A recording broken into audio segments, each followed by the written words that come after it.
Good afternoon, everybody, and welcome to today's webinar, part of the Healthy Longevity webinar series hosted by SDSU's Center for Excellence in Aging and Longevity. My name is Jocelyn Protopappas, and I'm the Manager of Special Projects here at SEAL, and I'm extremely excited today about a very important conversation that we're going to have with our guests exploring the intersection of aging, caregiving, and the LGBTQIA community. Today, we'll be examining the unique health disparities faced by the community, especially in the context of neurodegenerative diseases and conditions like Alzheimer's and Parkinson's. Our discussion will highlight the caregiving dynamics within the community, as well as the barriers to care and support that many still need. Most importantly, we'll share strategies for building more inclusive systems that affirm and support older adults and their care partners. Before we hop in here, just a few quick housekeeping notes. As you may have noticed when you logged in, this webinar is being recorded and will be available for later viewing on SEAL's website. Feel free to put any questions that you may have for our guests today in the chat or in the Q&A box that's at the bottom of the screen, and our guests will answer those either as they go along if it's relevant, or we can address them at the very end. If you're experiencing any technical difficulties, please send me a direct message in the chat and I will do my best to address that. To guide us in today's conversation, we are very excited to have two awesome guests, Zander Keig and Dr. Jace Flatt. Zander Keig is a best-selling author, award-winning social worker, speaker, caregiver, and educator. He hosts the popular Umbrella Hour podcast, co-founded the LGBTQ Caregiver Center, and publishes changemaker stories at Third Space Press. He serves as a caregiving.com LGBTQ expert, and he also serves on the DOJ U.S. Attorney's Office Service Members and Veterans Working Group Mental Health Committee member, that's quite a mouthful, Zander, and as a Psych Armor Trusted Advisor. He's joined today by Dr. Jace Flatt, who is an associate professor at the University of Nevada, Las Vegas School of Public Health. Dr. Flatt's research focuses on improving health equity for LGBTQIA older adults, particularly those living with Alzheimer's or Parkinson's and their care partners. Dr. Flatt has led several national studies advancing inclusive research and care practices. He collaborates with organizations like SAGE and serves on national advisory groups for the CDC and the Alzheimer's Association. Dr. Flatt's impactful work has gained recognition from various nationwide media outlets such as NPR, US News and World Report, the San Francisco Chronicle, The Advocate, AARP, and Newsweek. So without further ado, let's jump into the conversation. Please welcome me in joining Zander and Dr. Flatt. Thank you so much, Jocelyn. So I'm going to go ahead and share some slides with you so we can get started, and I'll walk us through a few pieces, and then Zander's going to, it doesn't look like I have the ability to share. Well, I don't know if we can change that, and I'll see, but I wanted to first start off with just talking with you a little bit about terminology to get us on the same pages. And so today you're going to hear terms that I'm going to use that refer to LGBTQIA+, or lesbian, gay, bisexual, transgender, queer, intersex, asexual, as well as additional identities. Often for people that either do not identify as heterosexual or do not identify with the gender identity, with the sex assigned to them at birth. And so their gender identity may not align.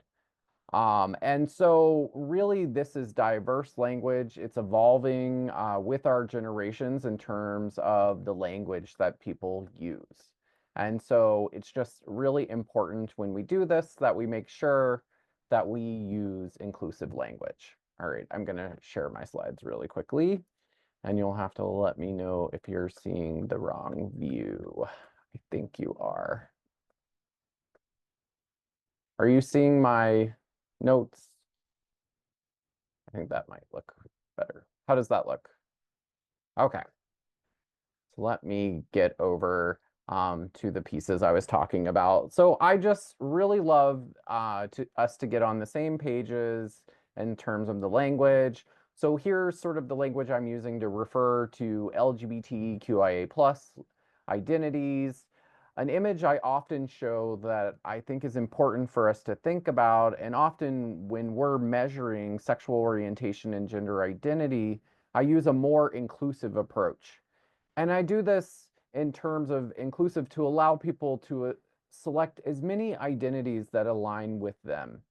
And so this could be because gender identity, gender expression, physical and emotional attraction, as well as sex assigned at birth, none of those fall on a binary, right? Often in how we're seeing currently with sex assigned at birth, the options are male or female, but we know that 2%, or what they say is as common as people with red hair, are born with differences in their sex development. So this represents intersex people. And so it represents a really diverse range of identities. And so our goal in the work we do is really to ensure that we are open, that we use language that our communities use, and that when we're measuring sexual orientation and gender identity, or you'll see it referred to as SOGI, that we really make sure that we do all that we can to make sure that our communities are represented.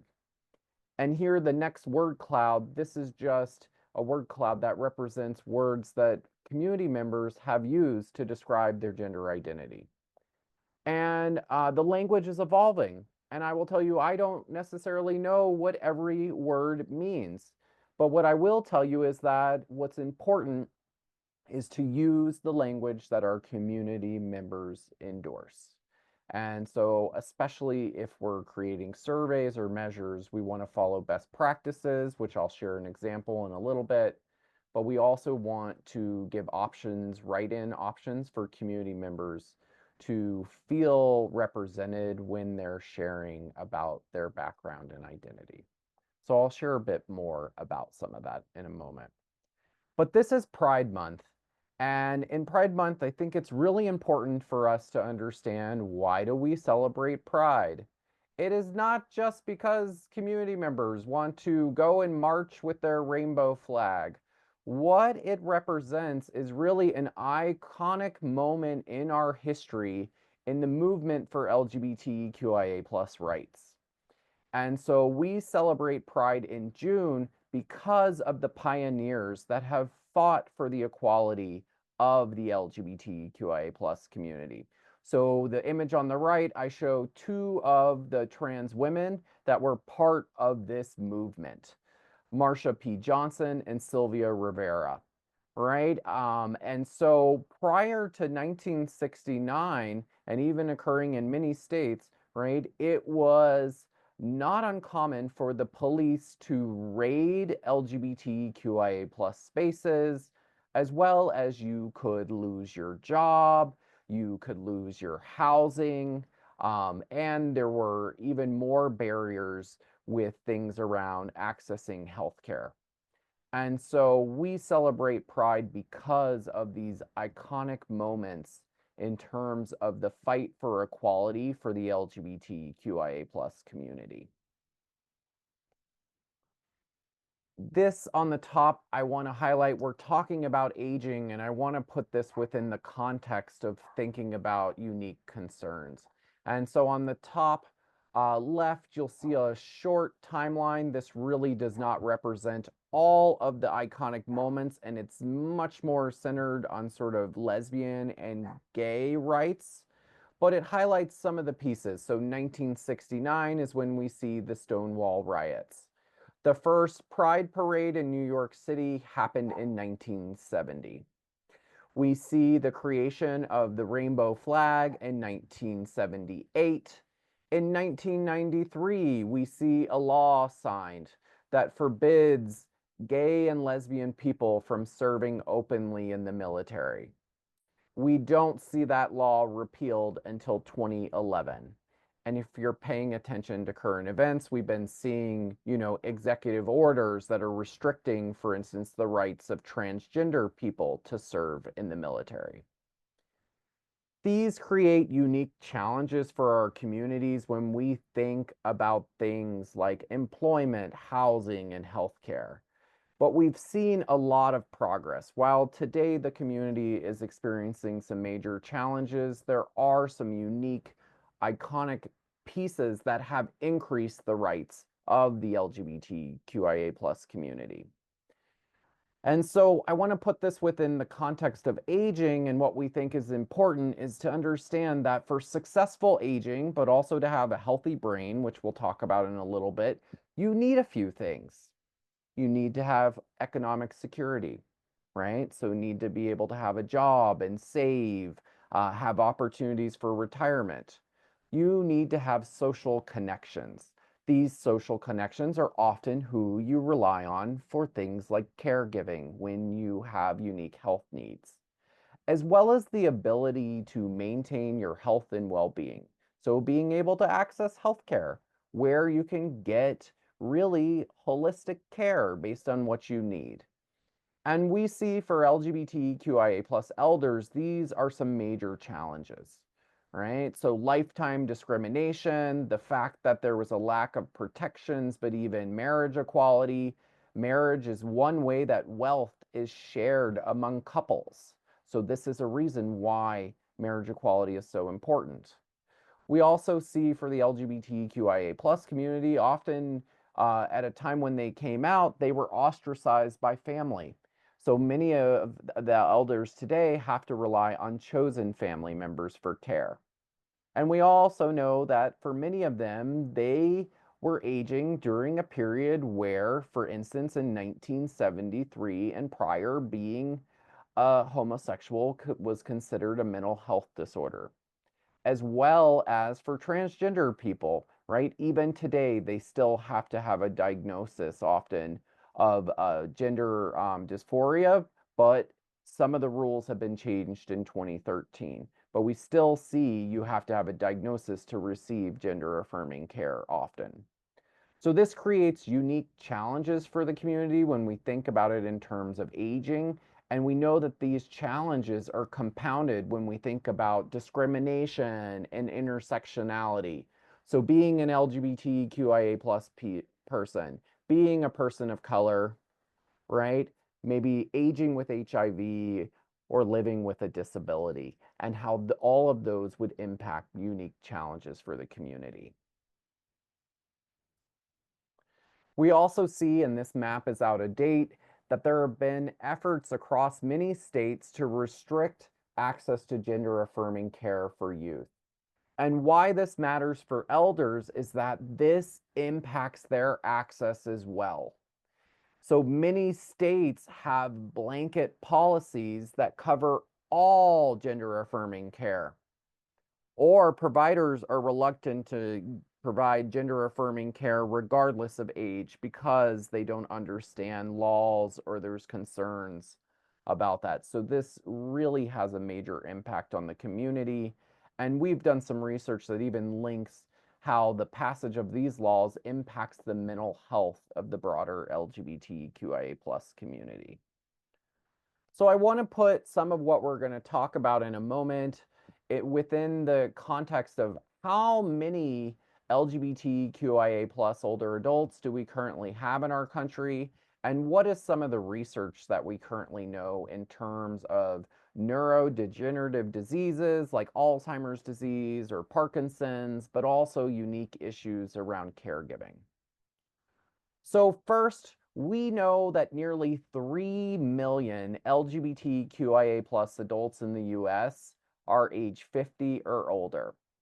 The numbers are not super accurate because most of our national surveys do not ask about sexual orientation and gender identity. We know there are over 1 million LGBTQIA plus elders that are age 65 and older, and they're also quite diverse. 1 in 5 identify as a person of color. And as I've shared before with some of the historical pieces that impact wealth, we know that many LGBTQIA plus elders, as many as a third or more, are living at or below the 200% federal poverty level. There's also unique challenges in terms of health, and I've shared a little bit around caregiving. So LGBTQIA plus older adults are twice as likely to live alone than non-LGBTQIA plus adults. They are more likely to be single. They're 4 times less likely to have had children. So when we think about who often elders rely on for our caregiving or support with care, it's often their children. And they're more likely to face some really unique challenges, things like being unhoused or facing unique physical or mental health needs. So one area that is growing and is quite important, and I think especially right if you're based in the San Diego area or in the Las Vegas region, we are seeing the cost of housing skyrocketing. And I've shared that many of our elders have not been able to accumulate wealth. And so housing is a really unique challenge, right? It's a challenge in terms of many LGBTQIA plus elders report experiencing discrimination or being adversely treated when living in senior housing. We see also issues around housing discrimination quite high. Nearly a quarter of transgender older adults report that in the past year. But there is some progress. In this map on the left, I highlight all the states based on sort of SAGE's National Housing Initiative across states that are building LGBTQIA plus friendly housing, and many of them are affordable. So caregiving, what do we know about LGBTQIA plus elders? Well, we know across the community, they are much more likely to be doing caregiving. About 1 in 4 are currently a caregiver. But what's also growing is 1 in 5 expect to become a caregiver in the next 2 years. So many LGBTQIA plus community members are having to care for others, whether that's for family or for their chosen family in terms of non-biological family. We know that they are providing really intense caregiving, right? So over 40% have been caring for their care recipient for 2 years at least. And many of them are helping with personal care. So bathing, wound cleaning, administering medications, often what we think is more of high-level nursing tasks. Often they're having to help their care recipient with. There are a lot of fears, and often they're having to step up and do caregiving. According to AARP, right? Many of them are worried about being mistreated if they have to go to an assisted living or nursing home facility. They are worried about, they've already experienced discrimination, or many LGBTQIA plus people in those settings experience discrimination. Many have experienced denial of care, or the fact that they are going to have to hide their identity, so return to the closet in order to get, hopefully, care where they're not discriminated against. But AARP also did a survey back in 2022 to look at how are caregivers doing.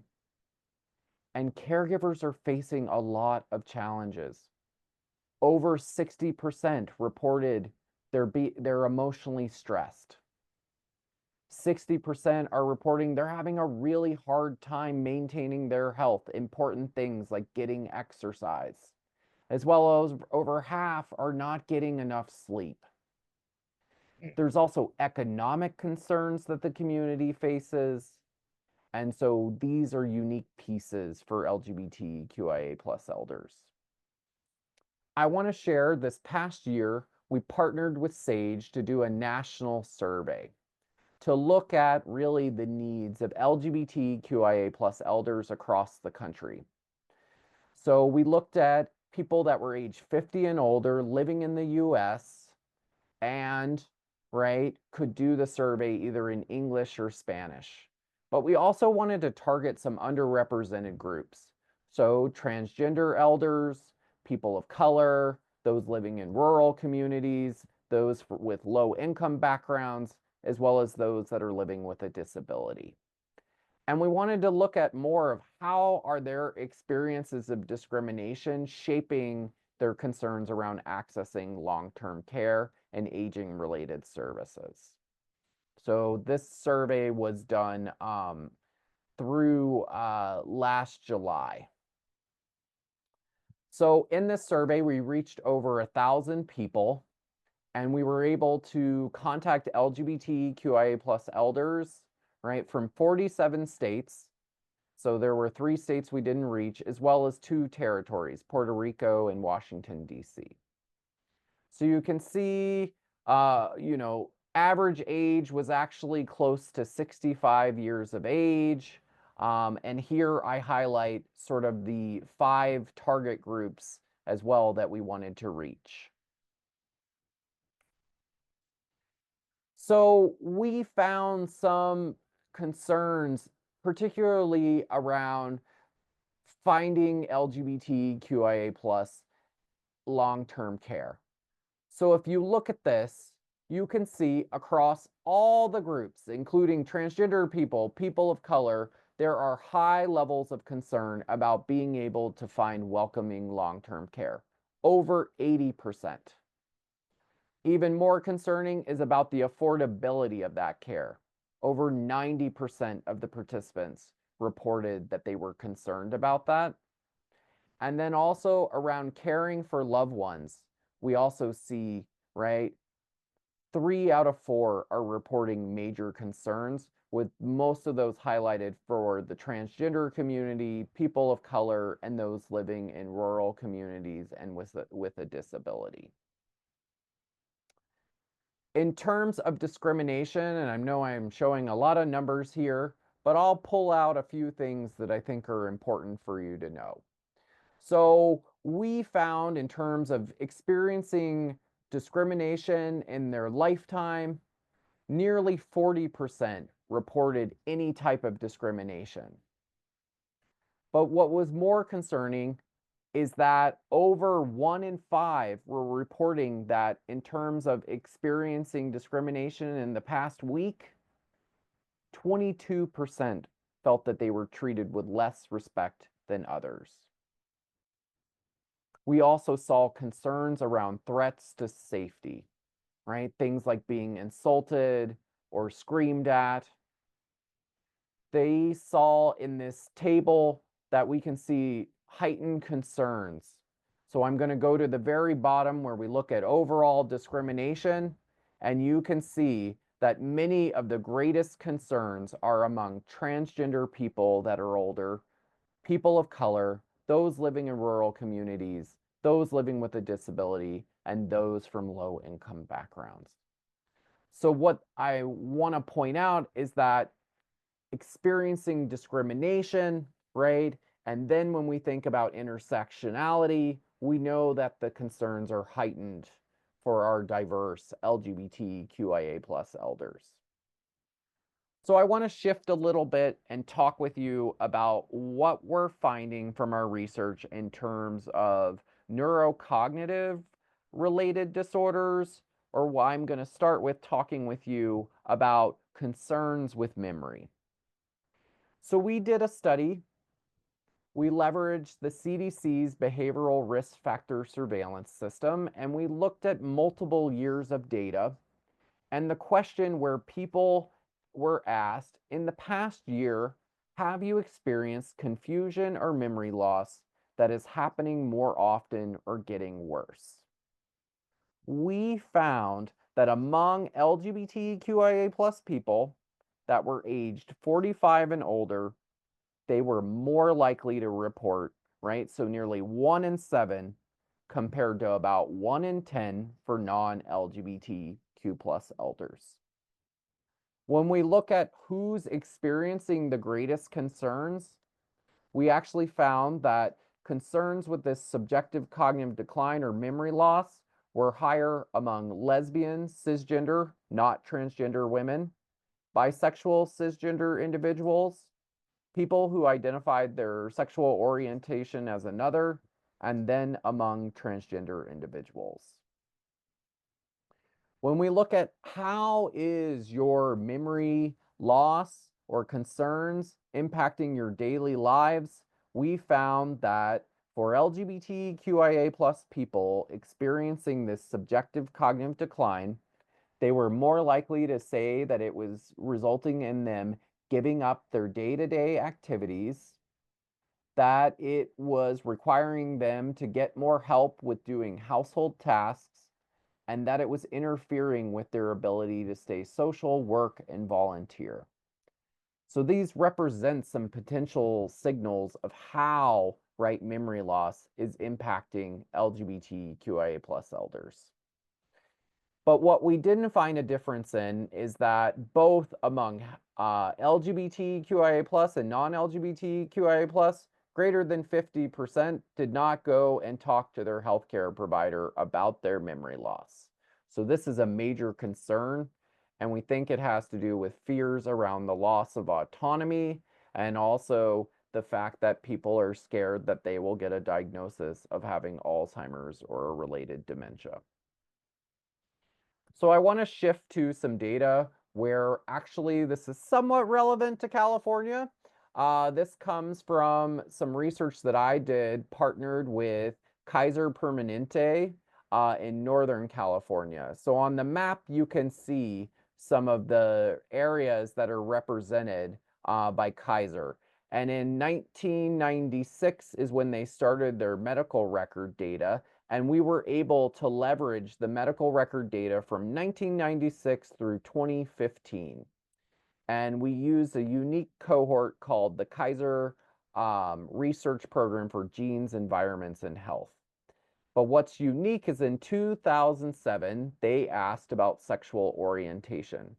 So we had over 4,300 lesbian, gay, and bisexual older people out of this 200,000 members. And we looked in their medical record to look at their diagnosis of dementia. So in 2007, when we just looked at the first baseline snapshot, we actually saw for LGB people compared to heterosexual people, a lower prevalence of dementia in terms of diagnosis in the medical record, right? So 7.4% compared to almost 9% in heterosexuals. But then we went and looked in the medical record to see at what age are you diagnosed with dementia. We found for LGB people, they were being diagnosed about 1 year earlier compared to heterosexual people. We don't exactly know why, but this could possibly be a signal for what we call accelerated aging, or potentially a difference in risk. So then we went and looked at over time across the medical record data, and we found that among lesbian and bisexual women, they were being diagnosed 3 years earlier with dementia compared to heterosexual women. And this accounts for things like gaps in your health plan coverage, if someone died, right? Differences in age, all of those pieces. And we were still finding this pattern. So again, it highlights to us there is a potential concern, and we need more data to study this over time to better understand, are we seeing a risk? We did not find a difference for lesbian and bisexual men compared to heterosexual men. So this is some of the first work to look at this. There's also been some research that's leveraged medical record data using Medicare beneficiary data for transgender people. What the issue with this data is the only way they can identify transgender people is based on the use of gender affirming care. So likely there are some people that are not listed, and so it limits it. But looking at in 2015, there was a study that found that transgender older adults, so they are age 65 and older, 18% had a diagnosis of dementia compared to 12% for cisgender or not transgender older adults. A recent study updated this, looking at multiple years of the Medicare beneficiary data, and the rates are even much higher. So I shared with you before, right? It's around 1 in 10 that we see for non-LGB people or heterosexual people, but for transgender people, it's over 20% that had a diagnosis of dementia. So 1 in 5, compared to around 12 to 14% for cisgender men and women. So some major concerns for the transgender community in terms of dementia. I also have a colleague, and I think this is important to point out, we looked at subjective cognitive decline and among transgender and non-binary older adults. And we found that those that were reporting these problems with memory and thinking were also more likely to report experiencing discrimination in medical settings. And we think that discrimination is likely a barrier for people experiencing memory loss symptoms, especially our transgender community members. They're not going to go talk to a doctor about memory loss and get the early care and beneficial care that could help them to plan. So it's a reason why we really need to be thinking about discrimination in healthcare. We found a similar pattern. We did a study where we looked at the Fox Insights data. So this represents people who are diagnosed with Parkinson's disease. And we found that LGBTQ plus people living with Parkinson's disease were reporting the highest frequencies of perceived discrimination in healthcare.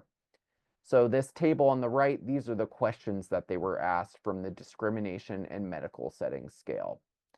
And when we looked at overall based on identities, we actually found that discrimination was higher among cisgender heterosexual women and also LGBTQIA plus people living with Parkinson's disease compared to cisgender heterosexual men living with Parkinson's.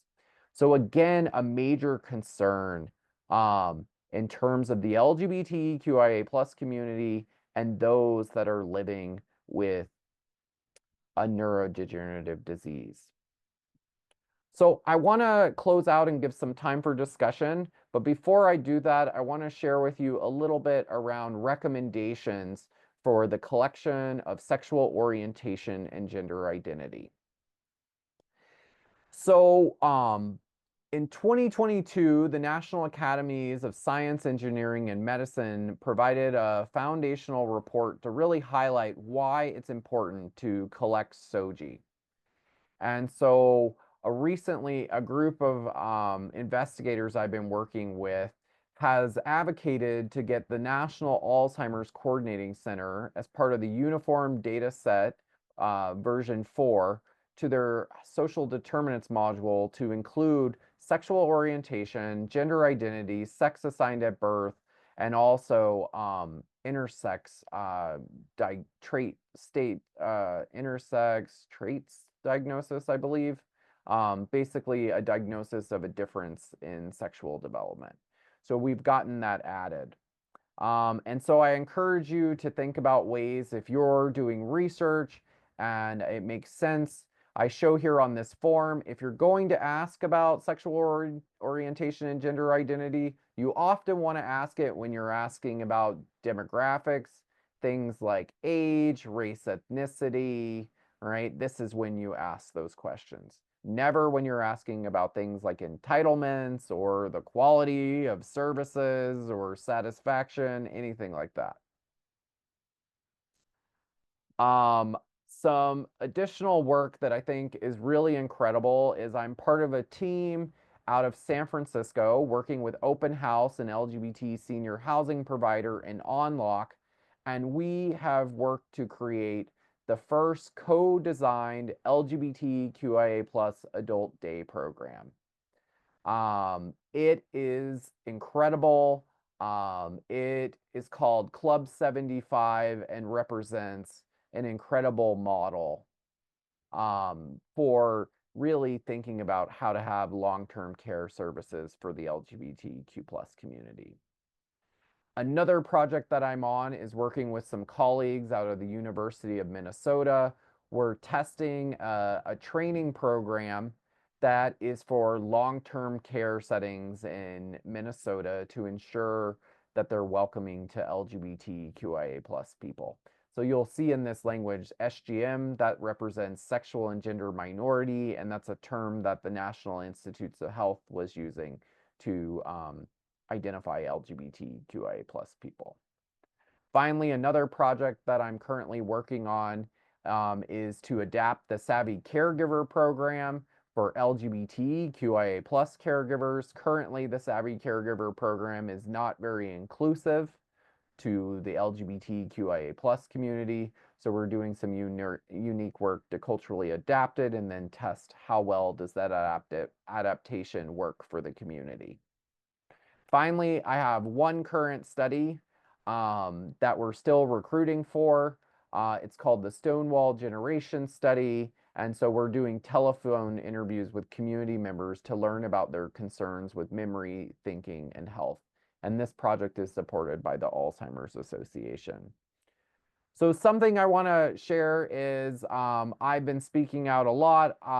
Given the current policies, I have lost all of my federal funding that is doing research with the LGBTQIA plus community. And so it's really important that we continue to support researchers and advocate for this work. One area I always recommend is that we think about ways to support those who are early career scientists. We also want to find ways to stand up for LGBTQIA plus inclusive science. So if there's opportunities to do advocacy, do research that's truly inclusive, right, and make sure we can hold on to that innovation. So these are my acknowledgments. I just want to acknowledge my partners and colleagues for all the work and my current funding. And I am now going to stop sharing and pass over to Zander. Thank you, Dr. Flatt. Can you hear me okay? Yes. Perfect. Hi, everybody. Um, I've been dropping off a little bit. I'm in the Poconos right now in the dining hall at a campground. So fingers crossed this works. I wanted to say thank you to Jocelyn for the invitation to talk with you today. I wanted to mention that I am a graduate of the SDSU Master of Social Work program in the School of Social Work. So it's good to see everybody here who's with SDSU. I'm also a 59-year-old trans man. And so just a little bit of context, I came out as lesbian at age 14 in 1980, and then started my medical transition at age 39 in 2005. And served in the Coast Guard pre Don't Ask, Don't Tell. So kind of situate me in some of history that Dr. Flatt was giving. I became a family caregiver in 2019 when my father was diagnosed with dementia, vascular dementia in particular. And this was unexpected. Nobody in my family's ever had dementia, and I wasn't prepared to become a caregiver for my father. And I provided that care for him full time for a few of those years. In the last couple of years, he was in a nursing home, but I was in regular. I was seeing him all the time. It was in my local city in Orlando, Florida, where I live. And I was responsible for, medical decisions and financial decisions. And I am a social worker. So when people in the beginning, they would presume like, oh, you're a social worker, you know how to do that. It's like, oh no, I wasn't trained to be a gerontological social worker. I wasn't trained on how to detect um, signs of cognitive decline. My father was a marathon runner and very social, and you know, there were no signs until almost all of a sudden there were signs. Um, what I started to think about in the first year of his decline was, as a trans man, how how is his memory of who I am going to change? And I like to describe what happened as I was forgotten twice. So there was a certain point a couple of years into my father's dementia that he didn't know who I was anymore because as an only child, he knew that he had a daughter, not a son. And so he didn't recognize me anymore. Um, and but of course I am his daughter, so I would talk to him about his daughter. I never said to him, Dad, I'm your daughter. I didn't want to confuse him, but I would talk to him as much as I could for his comprehension level about, oh, what do you remember about your daughter or things like that. And then he got to the point where he forgot he had a child at all, right? So it's like this forgotten twice. And when that started to happen in the very early stages, I started reaching out to other people in the trans community that I knew and asking them if they had this experience or they knew anybody who had that experience. And I casted a pretty wide net, but nobody came back to me with, "Oh yeah, I've been through that. I know what that feels like," or "I've had that experience." And so that's when I got together with another social worker, Jennifer Haynes, and we founded the LGBTQ Caregivers Center, which is just lgbtqcaregivers.org. And Dr. Flatt is one of our advisors. And then Jennifer and I became involved as advisors on some of Dr. Flatt's research projects. So we've had a really wonderful, working relationship. One of the things that I wanted to mention, I don't know if it was mentioned because I did drop off a couple times, which is that when people say to me, why do you have to do a training on LGBTQ caregivers? What's the difference? Aren't caregivers just caregivers?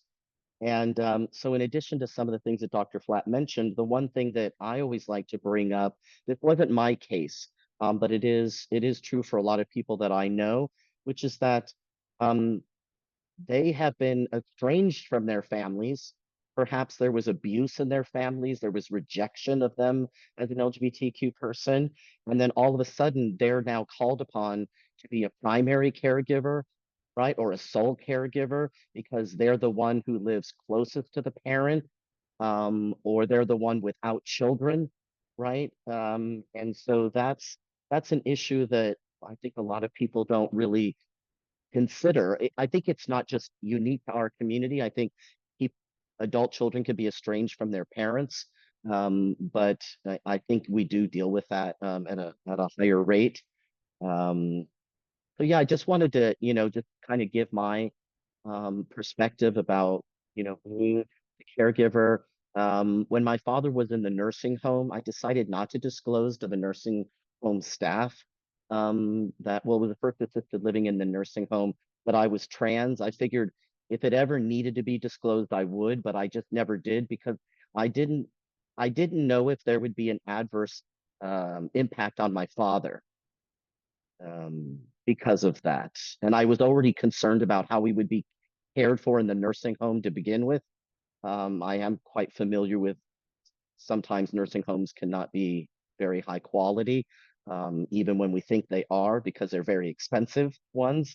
And so thankfully my father was treated well, but I didn't disclose to anybody. Um, and I'm not sure if that was the right thing or the wrong thing to do, but it is a decision that I made. And nothing bad came of it, so I feel like it was okay. But that's something that we have to think about. Do we or don't we disclose? Another issue is when we have home health people coming into the home prior to going into assisted living or independent or nursing care, is how comfortable are those individuals going to be coming into a home that might have very visible um, pictures on walls, books on shelves, different insignias, the rainbow flag, things like that. Like, how comfortable are they going to be?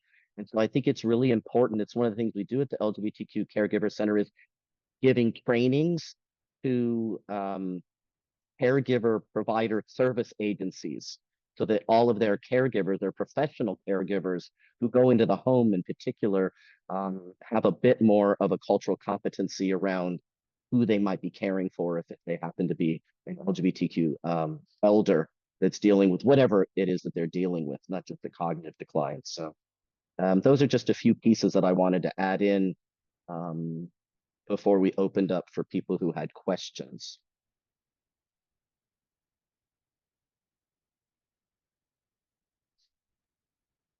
Thank you so much, both of you, for your insights and for sharing your stories.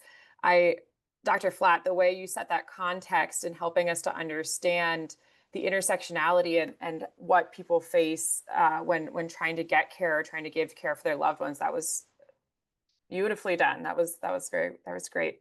And Xander, thank you for sharing your stories. But I'm going to give everyone a moment to put any questions into the chat that they may have. I just wanted to ask a question here, and both of you have kind of said that these trainings for caregivers for the cultural competency is critical and it's really important. What would be 1 to 2 pieces that you feel like are really important for caregivers to be considering? I guess either in giving care to LGBTQIA older adults or as working with caregivers who may be in the community.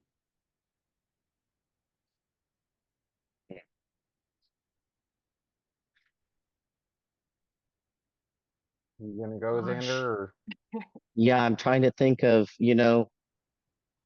what's difficult about answering a question like this is that we use abbreviations or acronyms like LGBTQIA plus as if it's a monolith, and it isn't. So that means that each of those individual letters is an individual community, so to speak, that still contains multiple sub-communities, right? And so it's hard to say, in a general way, but I think regardless of that, or the historical framework that Dr. Flatt laid out, um, most older people who um, have either been out or not as a member of one of those communities has experienced direct or indirect forms of bias and discrimination because that was the way the laws were written, right? Um, and so there were, we had to change the laws, but that doesn't stop people from still walking through the world with that history, having issues with being able to trust people coming into their home, provide them with not just medically but culturally competent care, understanding the context of their life story and whether they feel comfortable disclosing that, and then there those missing pieces, right? As Dr. Flatt was saying, like if you look at the numbers of like the age of diagnosis, right? And I think it's not even just cognitive. I think with cancer, with like there's other illnesses with some similar statistics, and so it's the old problem of when I used to go to the doctor and they would say, "Are you using birth control?" And I would say, "No." "Well, you could get pregnant," and I didn't always feel comfortable saying, "Oh, I'm a lesbian," right? Um, and a lot of lesbians don't feel comfortable saying that to a medical provider. And because we don't feel comfortable, um, there's information that they don't know about us, and that can cause an issue in how they form their medical opinion and their treatment protocol for us. Dr. Flatt, what do you think? Yeah, I totally agree with you, Xander. One of the things when you were talking about, right, we treat sort of the LGBTQIA plus community as a monolith is I often say like you meet one LGBTQIA plus person, you've met one LGBTQIA plus person, right? So something you learn from one person may not apply to the next. I often call for more like person-centered care. So meeting people where they are, thinking about what are their unique care needs, their unique challenges, whether it's the frequency of care or the things they want help with, the things they don't want help with. Um, those pieces really, it's around, giving them a lot of autonomy, a lot of choice in what they do. And so I think that that is really important.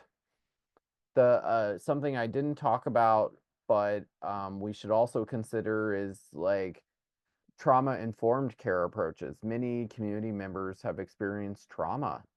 So maybe they've been discriminated against, maybe they've been victimized, maybe they've been lied to, or you know, given substandard care. And so really a big piece of the care approach should be first building trust and like building a relationship where they can feel comfortable telling you about what they need support with, what they want. And so that's going to be also a really important piece to consider. So that's what I'll share on those. Thank you. I'm hearing a big underline of like, don't make assumptions in this Mm-hmm. healthcare. Yes. Okay. I wanted to open it. Is there any other questions from the group? I didn't see any in the chat. I saw there was one. I didn't define dementia, Hmm. right, in it. And so dementia is an umbrella term that we use to refer to many basically different types of neurocognitive disorders in a sense that are progressive. So the one we most often hear about, it is the most common form of dementia, is Alzheimer's disease. And that's really the one where we often see the symptoms more noticeably, things like memory loss, issues with sort of thinking or multitasking, problem solving. Those are sort of the more common symptoms of it. But there's also other types of dementia. So Zander shared, right? There's like vascular dementia, there's Lewy body dementia, which actually has some of the same sort of markers of the pathology as Parkinson's disease has. It's just where the Lewy bodies are accumulating in the brain differ. Parkinson's disease, the Lewy bodies are typically accumulating in the areas of the brain associated with movement. But they could also happen in other areas where we often see signature markers of Alzheimer's disease, such as in the frontal lobe. There's also frontotemporal dementia, and then there are some other rarer forms as well. So there's different types. They're often signatures of it are going to be that they need to do either like an MRI or a PET scan to really look at where is the pathologies in the brain happening. So that's part of why we need the imaging. But then it's also based on symptoms. And then often it's based on sort of a proxy report, which is usually the caregiver. But that creates some unique challenges for the LGBTQIA plus community, who I've shared often may live alone, may be single, don't have a caregiver maybe that is as knowledgeable of the symptoms that they're experiencing. So those are some of the unique pieces. And often another barrier for dementia in terms of your diagnosis is often that diagnosis requires access to like neurology. But sometimes we see the diagnosis happens in primary care where maybe your primary care provider is not the expert in diagnosis of dementia. So, or the subtypes. So it's something that you have to be considering. But yeah, so those are the definitions. One of the things that I was thinking about is, you know, because Dr. Flatt was talking about getting on the same page about terms, and when we talk about uh, identity labels or the words that we use to describe ourselves, that has definitely shifted over several decades, and the definitions of things have shifted a little bit. And so I basically caution people to use labels towards people that they're unfamiliar with until you know that that's a label they want. Like I wouldn't encourage somebody to go into a nursing home and, you know, gather around the, you know, LGBT residents to do an event and then refer to them as queer people, Mm-hmm. right? That might be a bit jarring because maybe, you know, some of the people in that group, that's a word that they heard in a very derogatory way. And they weren't part of the movement towards recapturing that word and taking that away. And that's not just age specific. I know people that are my age and younger who don't I don't like that word being used towards me at all. But you know, just the language, right? Older trans people might say I'm a transsexual. They don't say transgender. And so it makes it a little more challenging because what we're saying is each individual person is going to use their own unique words. And so that means we have to keep track of that. And right, it takes a lot of effort, but we should be doing that anyway. And I know we cut corners all the time because it's easy. And we just have to sometimes, but when we have the ability to really focus on that individual and what they prefer to be called or referred to, I think it's going to have a better result in building trust with them. Mhm.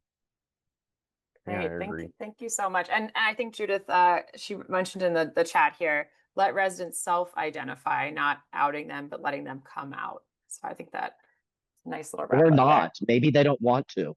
Yeah, Mhm. or not, right? Mhm. I want to give you both a moment here. Where can people follow your work or connect with you if they're interested in talking more about your research and the work that you're doing?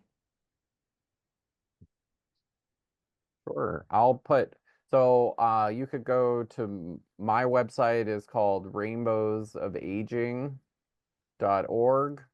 So that's where you could find out more about some of the work we're doing. And then I'll put in my email. If people wanted to reach me, they can send me an email. So I put that in the chat too.